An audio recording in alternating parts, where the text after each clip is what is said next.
ছবিটা দেখো একটা সিনারি ড্রয়িং পেন শেডে কেমন করে আঁকবে ভিডিওটা প্রথম থেকে শেষ পর্যন্ত দেখার জন্য অনুরোধ রইল। আমি পেন দিয়ে ড্রয়িং করছি, তোমরা যারা পারবে পেন দিয়ে করবে, যারা পারবে না তারা পেন্সিল দিয়ে ড্রয়িং করে পরে পেন দিয়ে বর্ডার করে তারপরে শেড করবে।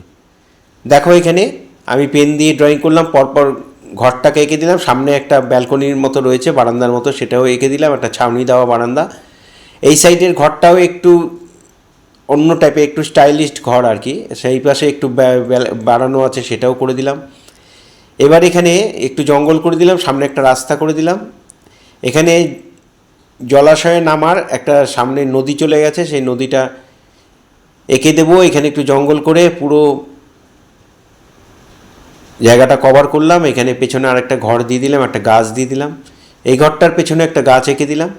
এখানে একটা বড় গাছ এঁকে দিলাম।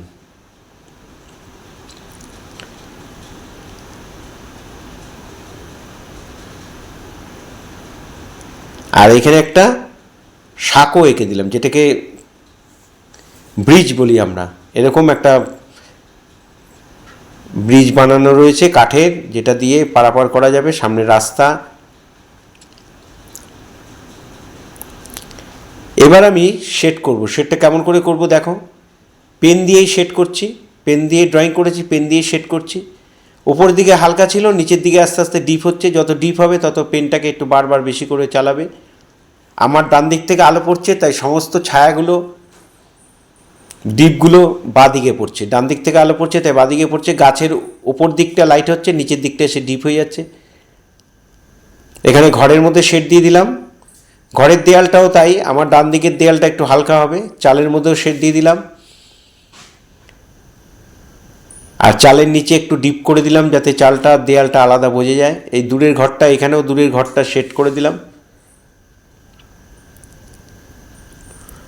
দূরে দুটো নারকেল গাছ এঁকে দিলাম। এই ঘরের চালটার মধ্যে শেড দিয়ে দেয়ালটা দেখো, বাঁদিকের দেয়ালগুলো একটু ডিপ করে দিচ্ছি। এই চালের মধ্যে একটু শেড দিয়ে বাঁদিকের দেয়ালগুলো একটু ডিপ করে দিলাম, জানলা দরজাগুলো একটু ডিপ করে দিলাম। একটা পেন দিয়ে সমস্ত কিছু বোঝাতে হচ্ছে, তাই ডিপ লাইট ব্যাপারটা তোমাদের খেয়াল রাখতে হবে। তোমরা যদি মন দিয়ে আমার ছবিটা দেখো এবং সেইভাবে করার চেষ্টা করো, তাহলে দেখবে অনায়াসে করে ফেলতে পারবে। এখানে সামনে জঙ্গলগুলোর মধ্যেও তাই, নিচের দিকে একটু ডিপ দিয়ে উপর দিকে হালকা করে দিলাম।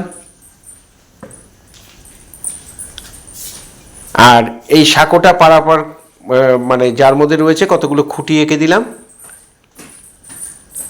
এখানে যে পাথরগুলোর নিচে একটু শেড দিয়ে দিয়ে ডিপ লাইট করে দিচ্ছি। জলের মধ্যে একটু হালকা শেড করে দিচ্ছি। এই সামনের পাথরগুলোর মধ্যে একটু শেড দিয়ে দিলাম, একটু ডিপ করে দিলাম, আর একটু ক্রস শেড করে দিলাম, মানে একবার ডান দিকে আবার বাঁ দিকে এইভাবে ক্রস করে দিলাম। দেখো এখানে একটা মানুষ এঁকে দিচ্ছি। এই ধরনের ভিডিও প্রতিনিয়ত পাওয়ার জন্য অবশ্যই আমার একমাত্র চ্যানেল ইউটিউব আর্ট গ্যালারি আপনারা অবশ্যই সাবস্ক্রাইব করবেন। ভালো লাগলে একটা করে লাইক কমেন্ট করবেন। পুরো ভিডিওটা দেখার জন্য সবাইকে অসংখ্য অসংখ্য ধন্যবাদ।